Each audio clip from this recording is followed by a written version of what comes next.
Transmitting to you from Old Heart Radio.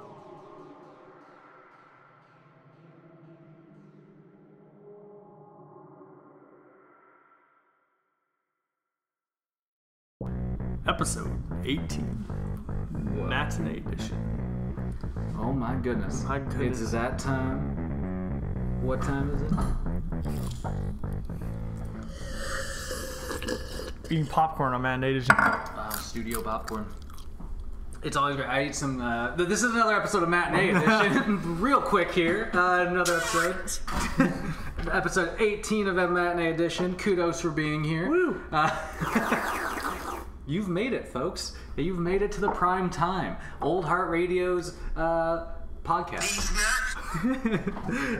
So, you know, me and Lucas here. Hello. The soundboard's making a triumphant return. Are, you know, racking our brains, doing things. We're talking about characters and characters. Nothing more fun. And nothing more fun than the escapism of the dreary reality we live in. Well, you know, I mean, it's kind of true. Everybody's got their escape, though. I mean, it's kind of fun to just dig into movies Always. as an escape, just because it really, at least it's creative. Let's get back to the root of the art form. We don't need to talk about like things like drug use on this program. Yeah. Or the people that are doing $1 a dab right outside my apartment.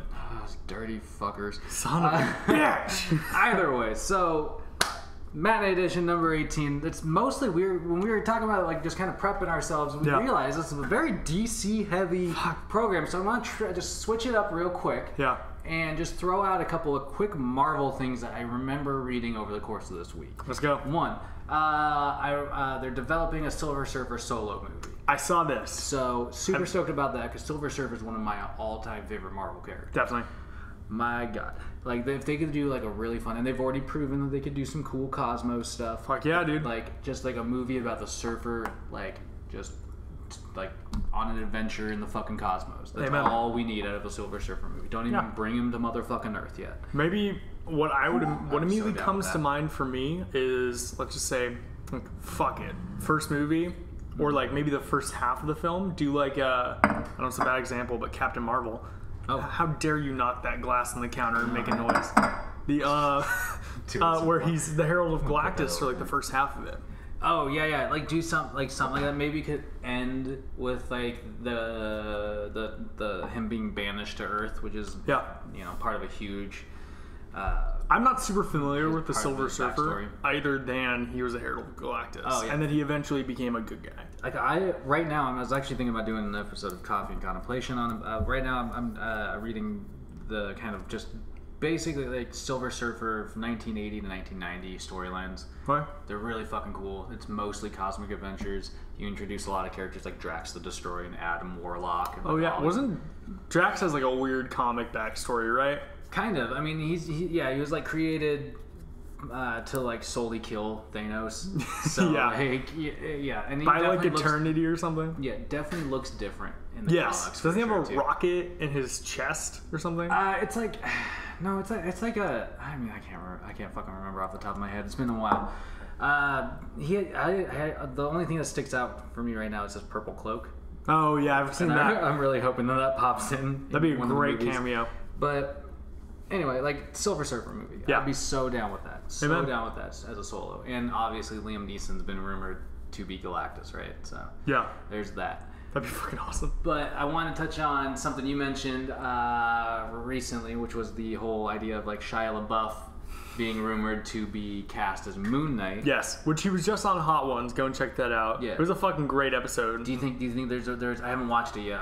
I love that show though. Season 10 premiere, they had Shia LaBeouf. That's such a good premiere character. Like so like I think the year before, like the last one, it was Gordon Ramsay. Yeah. They talk about that. That's one of the questions. It's such if you think about it, it's actually a really cool motivational thing. Yeah. And he was I'll like save a fucking weird thing. The explanation of those videos and all those clips that he made that the Do It meme came from is very interesting. And he's referring to internet culture as art. Ooh. And like making memes as art. And that was the express intention of making those. He wanted people to meme it to shit, which is why he did it in front of a green screen. Exactly. I remember him talking about that before, like in whatever interview I heard him in before. But it's like, it was like a thing to literally just generate like memes. Yeah. And like for other people to use, like for whatever. I didn't realize like he considers that kind of like an art form. Yeah. It's interesting. Well, he said it's the expression of yourself. The dude... He's so fucking weird, which is why he'd be a great Moon Knight. Exactly. Well, and you know, like... He's like weirdly eccentric. Like, no joke. Like, he could definitely pull off the multiple personalities. For sure. And like thinking about like something like the physicality of a role like that, like, I would love to see...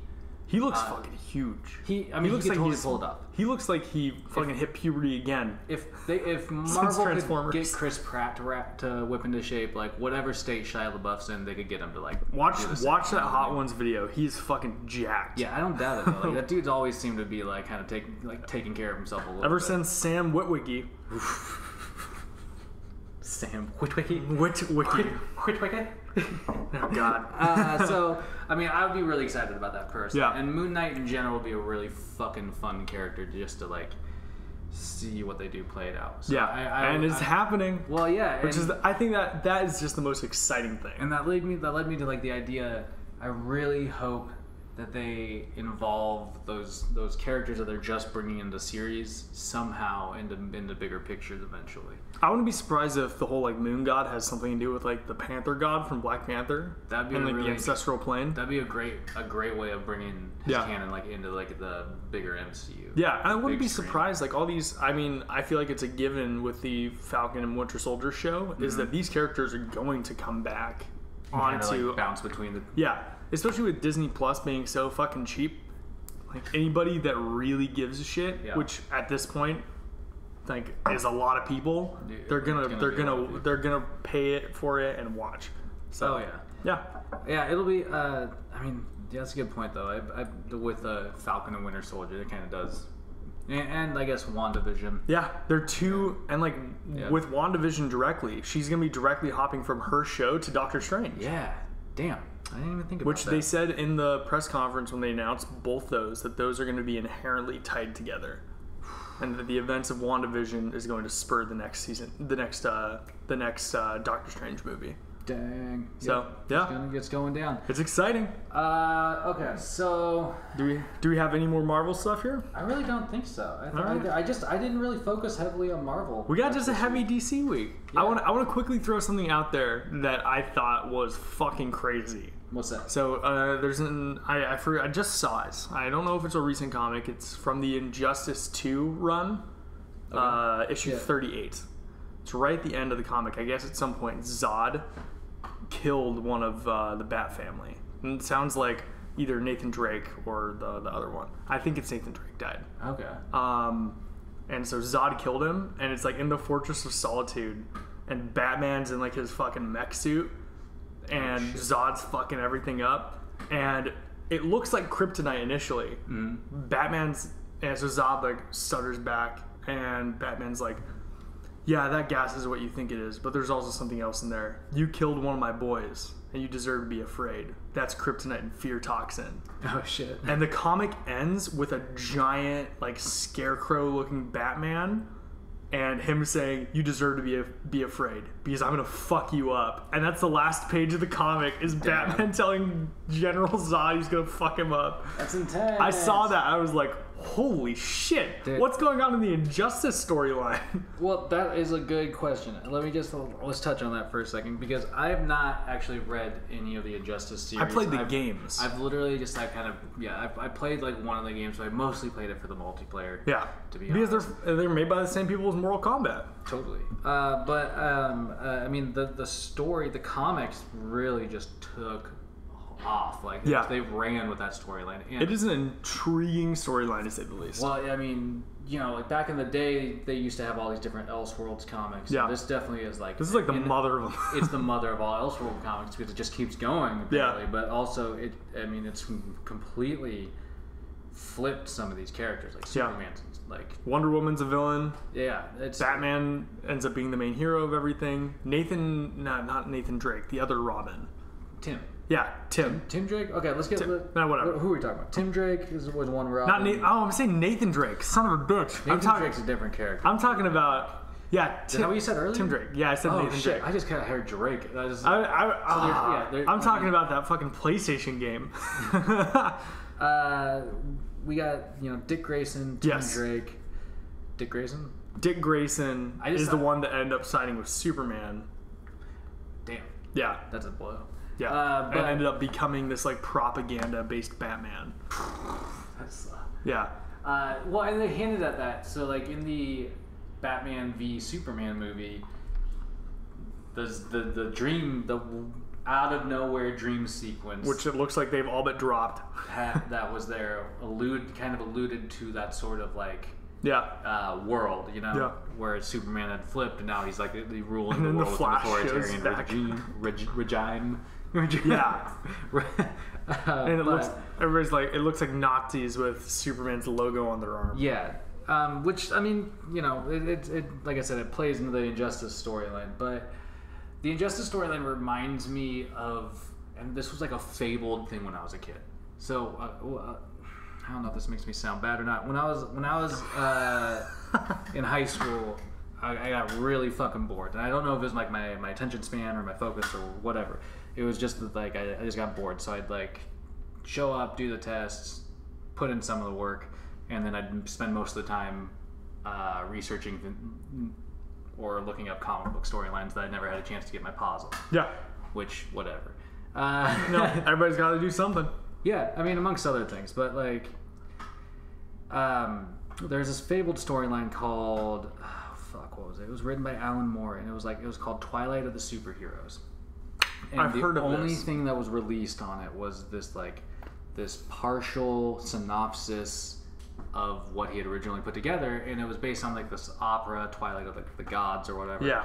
And the Injustice storyline kind of reminds me of it in a little bit of way, where it's like the superheroes have basically taken, like, nobody gives a shit about human beings, basically. You're not focused on anything that's happening outside of like what's happening with the superheroes for the most part. Yeah. And like they're divided into different houses in the Alan Moore storyline.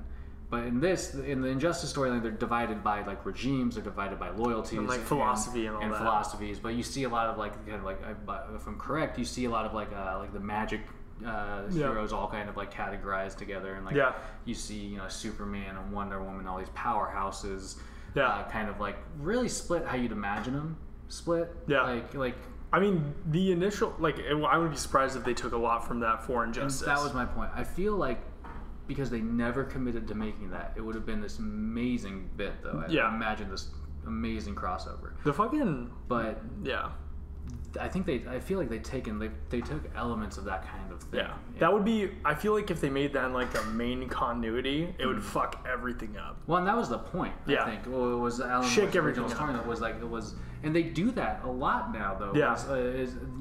Both companies, both Marvel and DC, do these heavy, big events. Yeah. And they used to do them once a year, maybe twice a year, and now there's multiple of them. We have like 3 of them in Marvel going on right now. Yeah, it's intense. Well, and especially because like Marvel, they divide them up, so you have these like big, like company-wide events. Yeah. Then you have these big events for like the X-Men, the big events for the Fantastic Four, the big events for the Avengers, and Spider-Man is a completely own category. Which, hey, check out Absolute Carnage. That shit is great right now. Dude.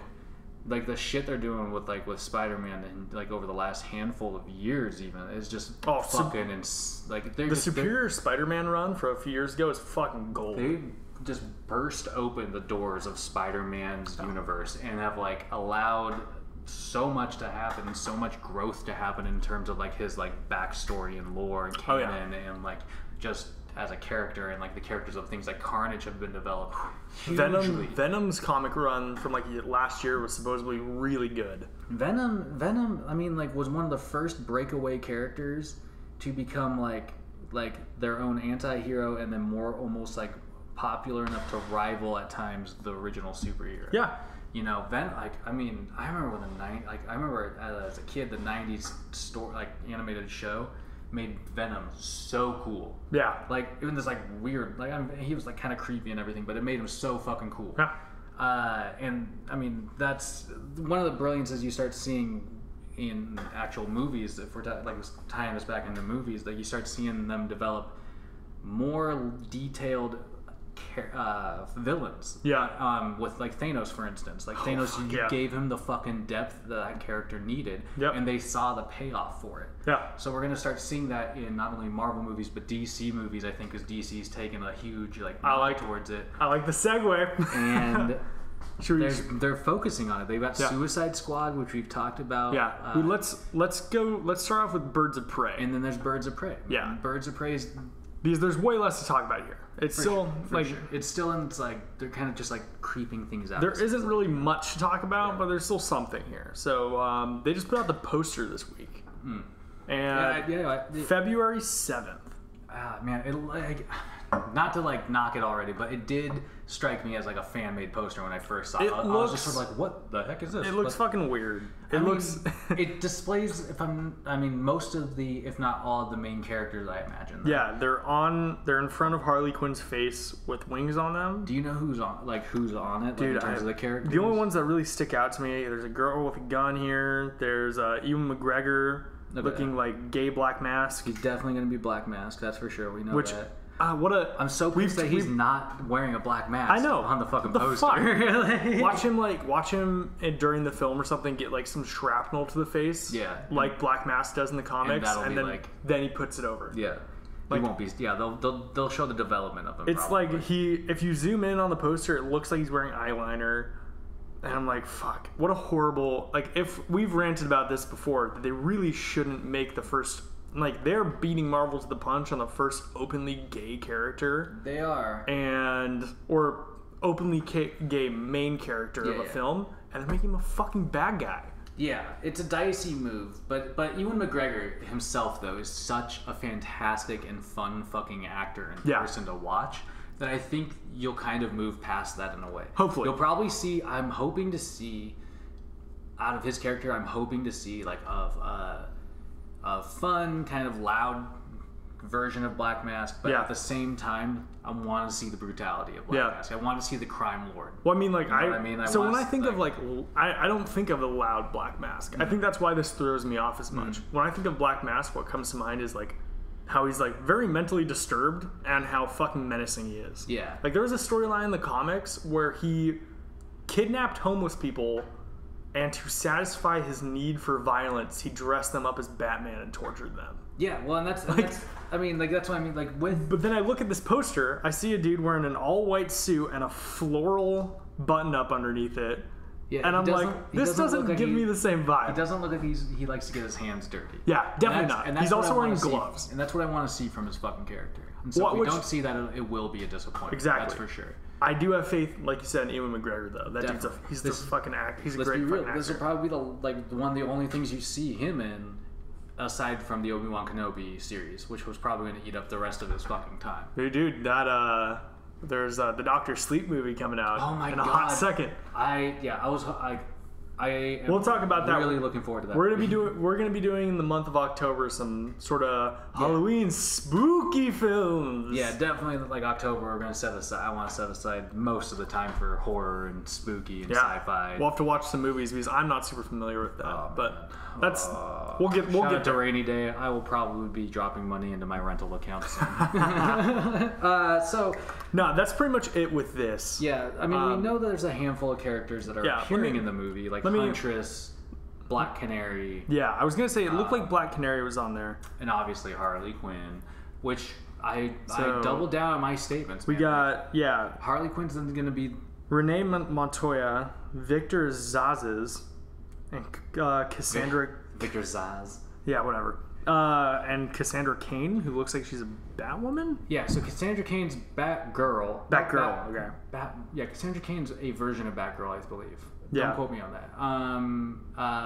Renee Montoya is The Question. Well, she becomes The Question, which would be fucking awesome. What's the deal with that character? I'm not super familiar with The Question is my favorite iteration of The Question is Justice League Unlimited's version of him from the animated series, but The Question is a detective, a faceless detective. There's it's like Rorschach. Kind of. There's just no face. He just doesn't have a face.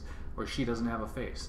But like very conspiracy laden, like is willing to pull any string to kind of see how it unravels. Okay. You know? And just sort of is like, fuck it, there's something here. And in that way, it has some sort of really uncanny way of finding shit out, and turns out, you know, and it is a really good detective. The Question is a very interesting character, and I'm not doing the character very much justice by that description. We'll have to... But that name itself indicates that they're looking to bring that character into some screen time. Yeah, and hopefully it's not just like a side character, you know? Yeah, totally.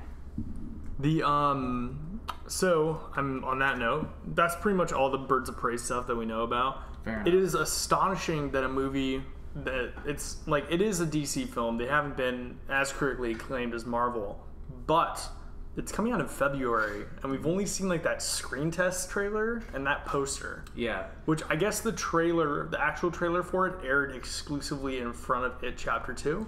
Oh, fucking wild. So but it hasn't been leaked at all. So yeah, I haven't seen. Yeah, and that's the uncanny thing, at least. Maybe. It really says how much people give a shit about this.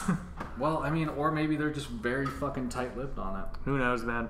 Maybe it's actually not there, and it's just like a lie that they're premiering it. Maybe it was only premiered on like a set of. They're giving everybody like $5 if they come in. Like, hey, there's not actually a Birds of Prey trailer. There's no Birds of Prey. In here. Wink, wink, nod, nod, nudge, nudge. So one more note. I think you brought this up really quick about Ewan McGregor's Black Mask. Is that he could potentially be set up as a character to like almost be like kind of in that club scene. Like Jared Leto's like original like his Joker. I mean, it would make sense like if they were gonna strive to like try to keep that vibe a little bit. Yeah, I'm really hoping not though. Me too. But that was sort of like the weirder parts of Suicide Squad. It was, but the whole like I don't know. There's the whole visual. Look to some of these things that they've released kind of indicate that they're sort of keeping with that tone a little bit. It looks like they're going for the more lighthearted tone that Suicide Squad was sort of pitched with, but didn't really have. It had neon lights when it was in the trailer form, and then when the movie rolled out, it was like bullshit. It was like it's like weirdly dark, which it was dark, and then they like took the ending from the Tom Cruise's Mummy movie and put it in there. Like, what the actual fuck? Where Tom Cruise becomes a god at the end. What the fuck? And scurries away. So actually, that's a perfect segue. Quote from Jai Courtney in regards to the Suicide Squad. Very nice. Jai Courtney teases a tonally different movie from the original. Here's the one problem I have with this. This is implying that there was a tonality to the first Suicide Squad film, which I can personally confirm there wasn't. There wasn't, man. Like that movie was hot garbage. It was. I won't say it's not bleak because bleak is a tonality. There just wasn't anything going on. No, they tried to make it fun. They had like the cool classic rock going. Yeah. But then I feel like they tried to make it dark also. Yeah. It's like who's the director of that? David Ayer. Yeah. David Ayer directed it. Yeah. Which is like what that dude I feel like most of his stuff is like weirdly garbage. No, I mean some of it maybe, but I mean he's done some. I don't know. I'd put him in I'd put him as like a B-list version of Christopher Nolan. Okay, that's a good way. I put him as B-list Christopher Nolan. Like he strives for those like big kind of tonal like movies where like there's just I don't know, kind of a grim layer to them. He did make that movie. I think this is called Reality, but I'm not sure. Yeah, he made that movie End of Watch in like I think 2012. I don't know what was that. What was it? It was a found footage-esque movie where it was two cops driving around. One of them was he was just in Spider-Man Homecoming, Spider-Man Far From Home. Why am I forgetting his name? Jake Gyllenhaal? Yeah, Jake Gyllenhaal. Yeah. Jake Gyllenhaal and Mike Pena. Oh. Michael Pena. Dude, I love that guy. It's fucking great. They were two cops in LA, and it was a true story. Okay. About how one of them, the only figmented part was that one of them was like recording everything they were doing. He was like, I'm just recording stuff. We're having a good time together. We're partners on the job. And sort of how they like stumble upon like something Okay. like a criminal enterprise. It's actually a great movie. Yeah. But it's great because of all the personal moments between them. It's not great because of the scope. And that's the only good David Ayer movie I've seen. And that's my point. That's why it makes him like an instant B-list version of Christopher Nolan. He has this giant scope in his movies most of the time, but he doesn't nail it.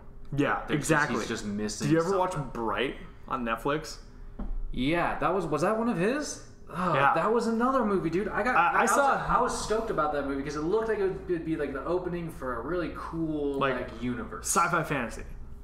But He described. He had an interview where he was like, "Man, he was like, this is my Star Wars, you know."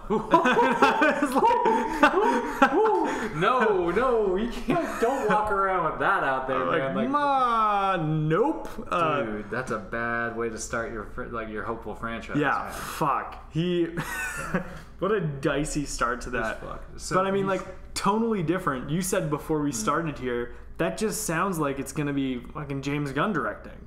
Yeah, well, yeah. I mean, and that's why I wonder. Like, who have they brought on board to actually direct the movie? James Gunn is for sure on board writing the movie. Yeah, he's also he's directing. Is he actually directing? He is directing. Okay, for a while I was reading. Like, that's why he was writing it, but maybe directing it. That's why That's why they delayed Guardians 3. Guardians 3 was originally supposed to be a Phase 4 film. So they delayed it by a couple years so he could direct Suicide Squad. Man, I wonder how the companies are juggling that. Like, once hopefully the success of Suicide Squad works. If James Gunn can pull off magic again, like he did with Guardians of the Galaxy, then how will they juggle like the idea of like wanting to bounce this like prominent director between these two major companies? Here's the jaded and cynical perspective. The best in a perfect world, they would just be like, oh yeah, but everybody gets what they want. But who has more disposable income?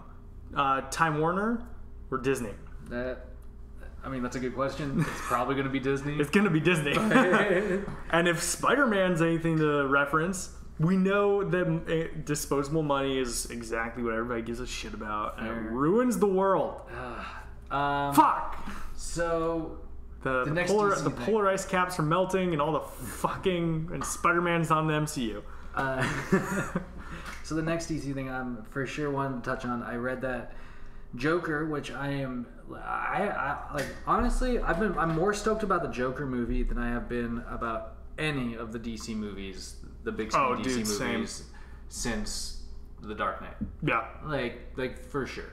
But I read that it was projected to basically make back its money.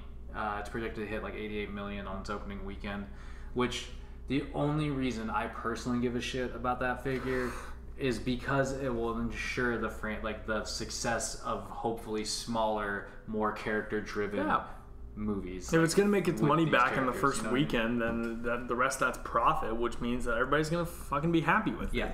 And to be honest, it looks, everybody's hyped for it. It looks amazing. It looks dark. It looks fun. In a really sick sort of way. Yeah, well, we said that about Batman versus Superman, so let's not throw all our eggs in that basket. That's kind of it, though. I don't want to be saying that right now, and then in 2 years, you ever be like, "Where's the Snyder cut for Joker?" That's like, where's the Scorsese cut? Dude, I heard he's getting a Lifetime Achievement Award. Fantastic. Yeah, absolutely. The dude's a fucking legend. Absolutely. Yeah, you want to talk about living legends, man. Stan Lee was one before he passed. Martin Scorsese's one currently. Yeah, for sure. Dude, Michael Bay. Fuck, dude, Michael. Oh god, I hope that dude just what was it?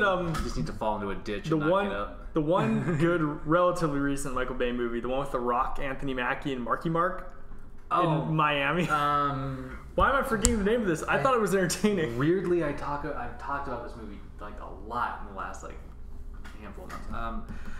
I can't remember. It's like all about bodybuilding and like robbing a place though. Yeah. I don't remember it off the top of my head either. I saw a great breakdown of that film where it was them talking about the dude was talking about how this is like it looks as if it's psychoanalyzing Trump voters because all these guys are acting like they're owed something for being Americans, and it was like 5 years before Donald Trump was elected. Well, I mean it's a huge perception of Americans in general. We all act entitled, and you can see it.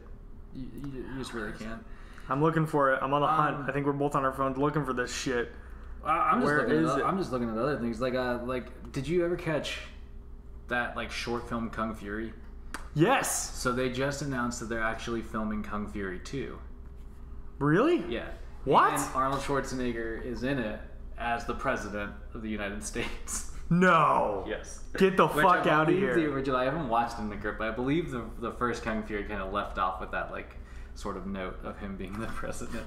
Not like in a major way. I think it was just sort of like a fun thing that they tried to throw in. Did you ever see that in that movie the main theme or the main musical theme was a David Hasselhoff song that he made for it. That's fucking awesome. Yeah, that crowd, that kickstart, it got fucking huge.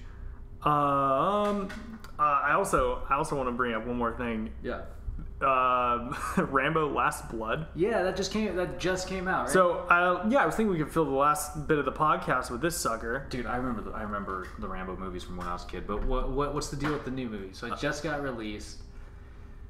What's it called again? Last Blood. Yeah, Rambo: Last Blood versus Rambo: First Blood, and whatever the second one was called. It was definitely not Second Blood, but I think like a Rambo 2 of some sort. But yeah, First Blood. Rambo: Still Bloody. They drew First Blood.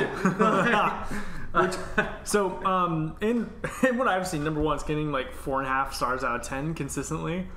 And sounds about right. we were talking about horror movies and stuff. Supposedly, number one, it's an hour and 20 minutes long. Whoa. That's a fucking short movie.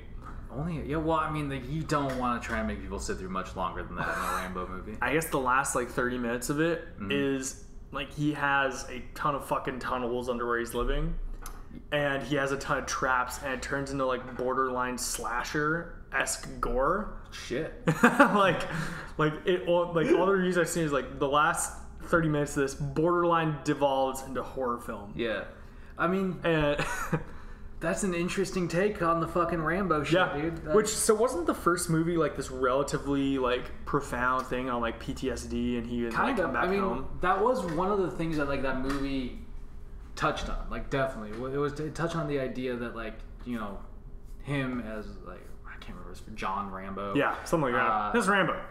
It was like he had some fucking PTSD. He had these really like. He just had shit going on in his mind, right? Yeah. And the reason why he was just sort of a drifter was because of that. Yeah. And the first movie, he stumbles into an Oregon town. Yeah. And basically it's pushed over the edge, like just mentally, right? Like he gets treated like shit because he looks like, I don't know, homeless maybe, or like just destitute a little bit. But he's a fucking war vet. Yeah. Which also speaks to like how we've been treating our veterans for so fucking long that this movie was made in the 80s. Yeah. And it was talking about how like trauma we treat and everything. Vets, you know what I mean? Like, and so it starts off in this kind of like really like it starts off in this not good place, and it ends in an even worse place. On the tonal, because they just open the fucking doors for him to paint the picture of like, this is what like war does to a man. Yeah. On the tonal perspective, you could say it's bleak, unlike Suicide Squad. Definitely, well, it has a tone. There we go. There we go. But no joke, like First Blood, like it's very much kind of like a slasher movie. Yeah, like it's gruesome. It's like one. Would you consider like the gore in Predator to be like what you'd see in a fucking horror movie? Definitely. Yeah. I think.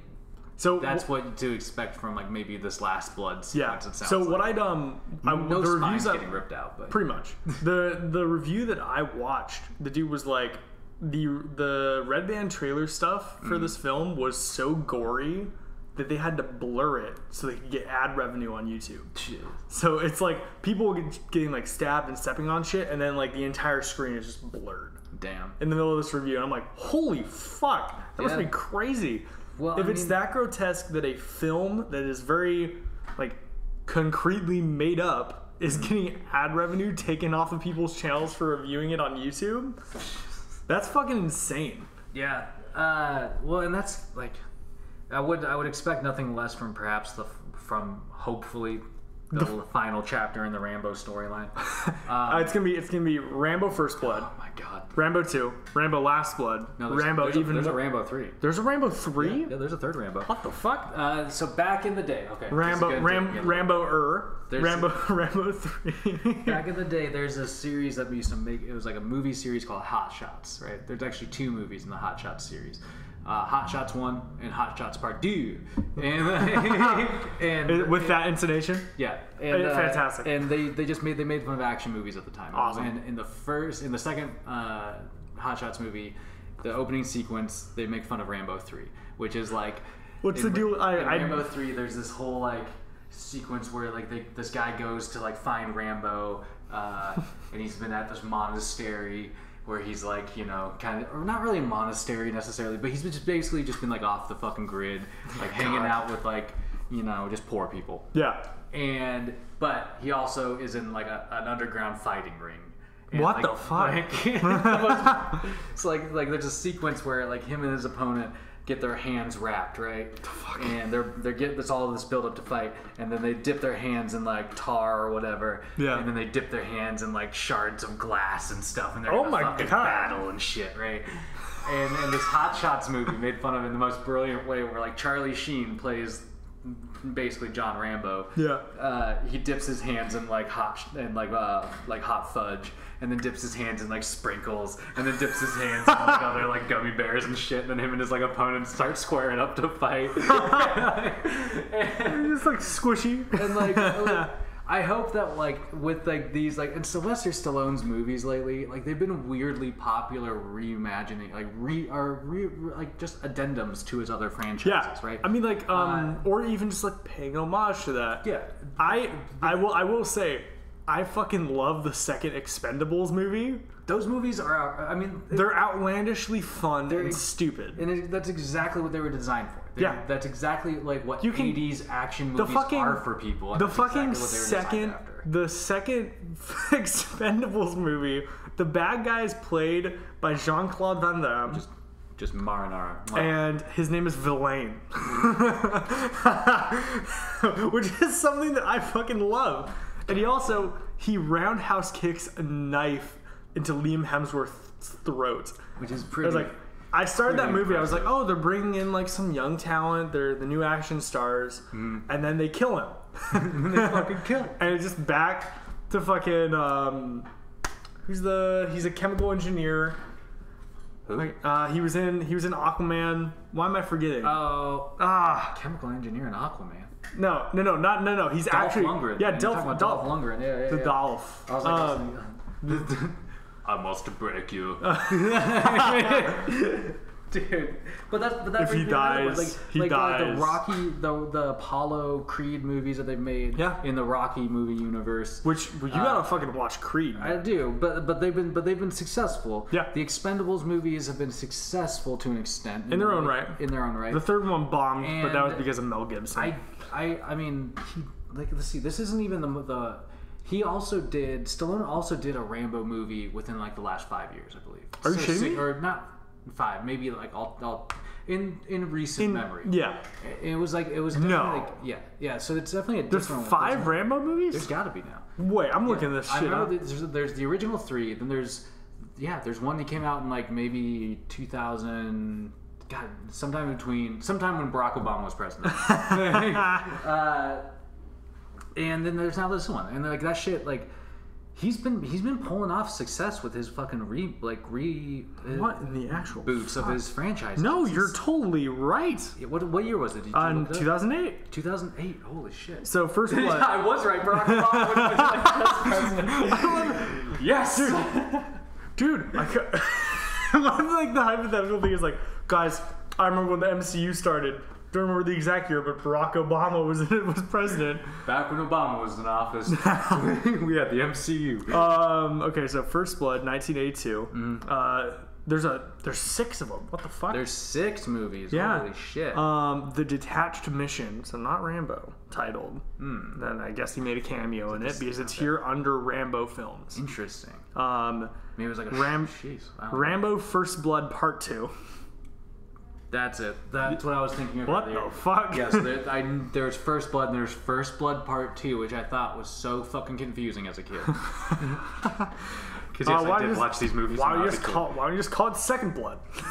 Might as well. The Rambo 3, which isn't that the one where he has like C4 on the end of a crossbow? Yes, that's also the one that I was talking about. With the make fun of with the hand dipping. Cool. Yeah, he becomes very famous.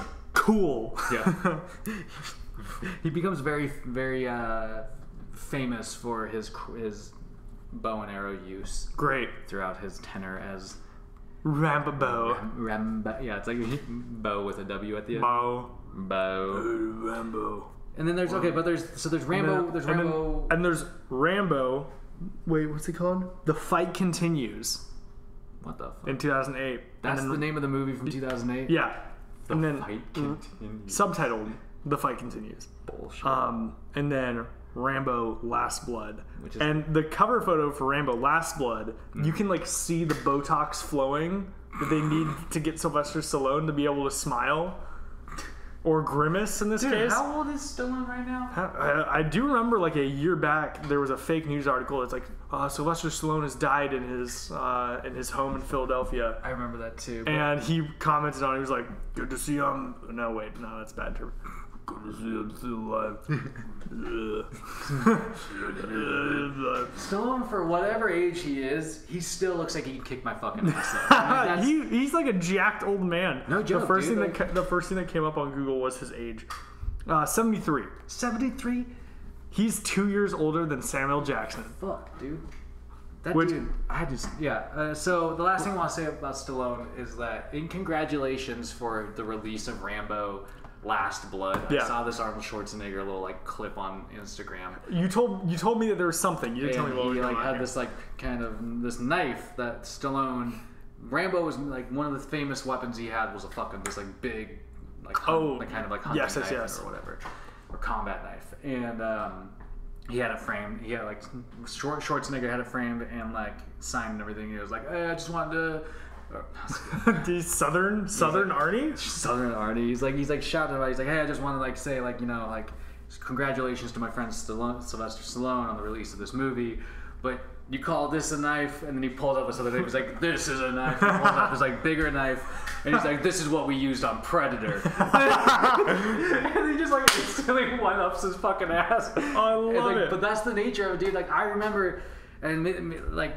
Action movies from the 80s and 90s are so inconsequential in the bigger scheme of everything in life. Who's got the bigger dick? But Arnold Schwarzenegger and Sylvester Stallone were arguably like I would have like more than seeing Batman and Superman fight in a movie. I would have loved to have seen them as a kid in like an action movie where they were pitted against each other in some way.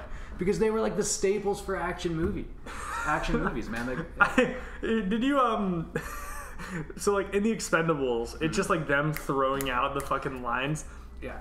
I'll be back. I need more ammo. That's it, dude. And they're like driving around a smart car, and Arnold tries to open up the door, and the door just goes flying off of it. It's like that sort of stuff. Exactly.